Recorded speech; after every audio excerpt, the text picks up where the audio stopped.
Coucou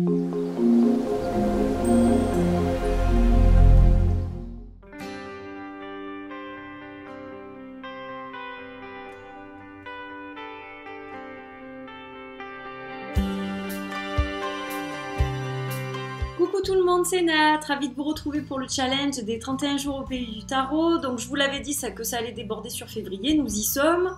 Ce n'est pas très grave, voilà, je me régale à faire ce challenge en votre compagnie. Alors aujourd'hui je vais répondre à plusieurs questions. Donc questions 23, 24, 25 et 26. Alors on va commencer par la première. Donc, y a-t-il un jeu que je n'utilise plus parce qu'il ne me parle plus ? Alors en fait, il y en a plusieurs, mais comme on parle là d'un seul jeu, je me suis limitée à deux. Ce sont ceux, disons, qui me parlent le moins, qui me parlent plus du tout. Donc je vais commencer par celui-là, le 78 Tarot Carnival, qui est pourtant magnifique, hein, le Cirque du Tarot, qui est un jeu donc édition limitée. Alors 78 Tarot, il y en a un tous les ans. Donc j'avais le premier que j'ai vendu, voilà, je l'avais en double, je l'ai vendu, en fait j'ai vendu les deux exemplaires finalement, parce que finalement je n'arrivais plus à leur trouver je n'arrive plus vraiment à leur trouver de place dans ma collection même. Alors ce sont des tarots collaboratifs qui sont très beaux, hein, attention, c'est magnifique. Donc il y a un petit livret. Je vais vous montrer quelques images. Donc alors pourquoi ça me parle plus? Parce que j'ai du mal à les trouver cohérents en fait, tout simplement. Le fait qu'il y ait plusieurs artistes avec des styles vraiment très très différents me gêne dans la lecture. Je ne peux absolument pas lire avec ces tarots. J'ai essayé, j'ai fait quelques tirages, mais voilà, ça ne fonctionne pas. Alors pourtant il y a des images très belles, hein. Regardez celle-ci par exemple, elle est très jolie. Après vous voyez c'est très différent de ça par exemple, ou encore de ça. Donc sur le coup c'est vrai que j'ai backé ces jeux sur Kickstarter.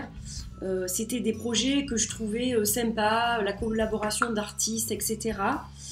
Et puis ça me parle pas en fait. Voilà, ça me parle pas du tout. Je les regarde même plus ceux-là. J'ai vraiment, voilà, c'est des jeux que je vais pas regarder forcément. Donc ça m'embête un peu parce qu'ils sont très beaux. Regardez, le dos est magnifique. On dirait un papillon. Mais voilà, c'est bien dommage parce qu'en plus ce sont des jeux qui sont très chers. Donc bon, voilà, c'est collector. C'est collector. Je les avais mis en vente, donc comme je vous ai dit, j'ai vendu la première édition, la toute première. Les deux autres, celui-ci et puis le Nautical, je les ai encore. Mais je n'ai pas donc investi dans la dernière version, l'Astro, je crois qu'il s'appelle le dernier, qui est sorti il y a peu de temps. Je n'ai pas souhaité du coup investir dans ce jeu parce que je savais très bien que je n'en ferai rien et que même au niveau collection, voilà, c'est pas des jeux que je vais regarder, donc voilà, ça me parle plus vraiment. Puis alors il y en a un autre avec Claire, je fais un clin d'œil à Claire de la Lune. Il y a le Heart of Stars Tarot. Et pourtant je l'ai voulu celui-là, je l'ai raté et puis j'ai eu cette troisième édition, donc j'étais super contente. Et en fait, malgré la beauté donc, de la boîte, déjà, elle est magnifique la boîte. Malgré la beauté de la boîte, malgré la beauté des cartes, parce qu'il est très beau, ça ne lui enlève pas du tout sa beauté. Là, c'est pareil, je n'arrive pas à faire de tirage. Alors, pourquoi je le garde? Vous allez rire, mais c'est pour Harry en fait. Pour Harry Potter, entre autres. Voilà, parce qu'on y retrouve les personnages d'Harry Potter et j'adore Harry Potter. Je l'aime encore plus depuis que ma fille peut partager ça avec moi. Voilà, bon après ça reste un magnifique tarot, mais il ne me parle plus. Alors est-ce qu'il me reparlera un jour? Je ne sais pas. Je le garde, je m'en sépare pas parce que je ne peux pas m'en séparer de celui-ci. Les 78 Tarot, c'est pas pareil. Si je les vends, tant mieux. Ça me permettra d'acquérir d'autres jeux qui me plaisent davantage. ou si je peux les échanger contre des jeux dont j'ai vraiment envie. Mais voilà, et puis le clin d'œil à mon papa qui aimait beaucoup ce film, le Titanic. Mais sinon, je fais pas de tirage avec. Voilà, on a Keanu Reeves. Donc c'est un tarot qui est basé sur les films. Là, on a Matrix. Qui est basé sur les films, qui est basé sur les séries, mais plus sur les films quand même. Et voilà, donc je sais pas. Pourtant j'aime beaucoup parce que là j'en ai vu un autre de tarot qui est basé sur des personnes connues des années 90 qui me plaît beaucoup.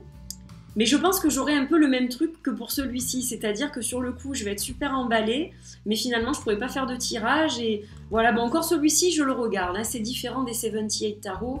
Celui-ci, j'arrive quand même à avoir encore plaisir à le regarder, parce qu'il est très beau, les autres aussi, mais c'est différent, quoi. Là, c'est tout la même personne qui a tout fait, quoi. Donc, voilà, c'est autre chose. Mais voilà, enfin, là on a Bruce Lee en King of Pentacles. Il est sympa, Angelina Jolie.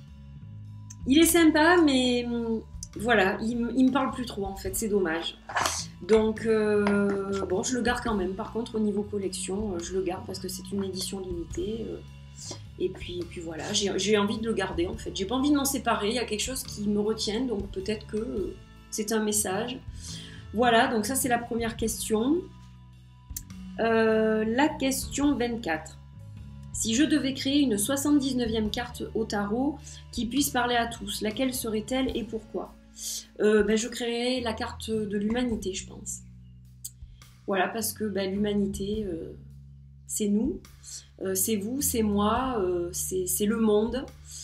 Donc elle aurait encore une force différente de celle du monde, mais l'humanité, parce que aujourd'hui on vit dans un monde un peu déshumanisé, malheureusement.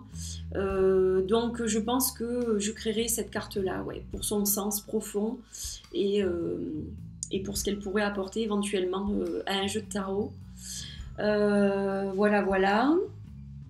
Si je ne devais garder qu'un seul jeu, lequel serait-il et pourquoi? Oracle of Oddities. Donc, je l'ai montré plusieurs fois, je ne vais pas le remontrer dans cette vidéo. Si je gardais vraiment un seul jeu, à part Paprika, parce que c'est le mien, je pense que je garderais Oddities. Parce que, pour plein de raisons en fait. Parce que j'aime les illustrations, j'aime les tripes que l'auteur y a mis. J'aime les significations des cartes, le ressenti que j'ai quand je travaille avec elles. Voilà, enfin c'est, je pense, un jeu avec lequel, vous voyez, je dis avec qui, donc c'est vraiment avec lequel j'ai une connexion particulière et peut-être qu'il m'évoque des choses de mes vies passées, je ne sais pas. Donc voilà, il y a quelqu'un qui m'a dit ça il y a quelques temps.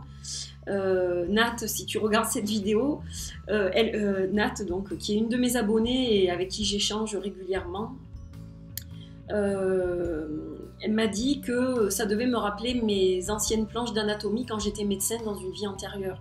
Donc voilà, c'est peut-être pour ça que j'ai ce lien si fort avec ce jeu, je ne sais pas. Mais dans tous les cas, il y a quelque chose, ça c'est sûr. Voilà.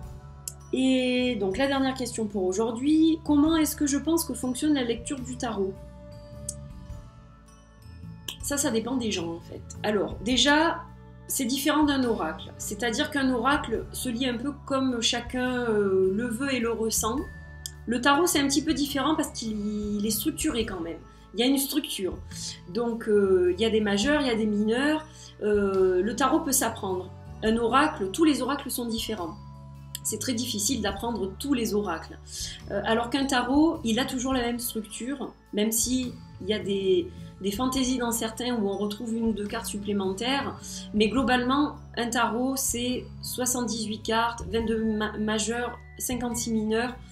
Donc des événements plus importants et des choses un peu secondaires. Voilà, donc il y a une structure, ça s'apprend, il y a des suites, il y a des cartes de cours. Même si on n'a pas d'intuition ou si elle n'est pas très développée, on peut apprendre le tarot et on peut être excellent dans la lecture du tarot. Donc ça fonctionne avec plusieurs choses en fait. Déjà, apprendre la signification des lames oui, c'est une chose. Je vous dis, il y a des gens qui ne sont pas du tout ésotériques, qui ne sont pas du tout dans l'intuition, etc. et qui savent lire le tarot parce qu'ils ont appris. Donc, il y a une première chose, c'est l'apprentissage de la signification des lames. Ensuite, on peut y mettre son grain de sel. Donc, le grain de sel, c'est quoi? C'est le ressenti, c'est l'intuition, c'est les messages des guides qu'on reçoit pendant qu'on fait un tirage. Donc, voilà, il y a un côté médiumnité aussi. Être à l'écoute des entités, être à l'écoute des guides qui nous divulguent certaines choses pendant qu'on fait les cartes. Donc voilà, il y a plusieurs choses, je pense, qui font que on lit le tarot, chacun à sa façon. Il n'y a pas de mauvais... comment dire? Je pense qu'il n'y a pas vraiment de mauvaise interprétation du tarot. Chacun a sa méthode de travail, chacun fonctionne différemment, chacun a une relation particulière avec un tarot en particulier ou avec plusieurs. Moi, j'en utilise plusieurs. Certaines personnes me disent c'est pas normal, quelqu'un qui lit les cartes n'a qu'un seul tarot.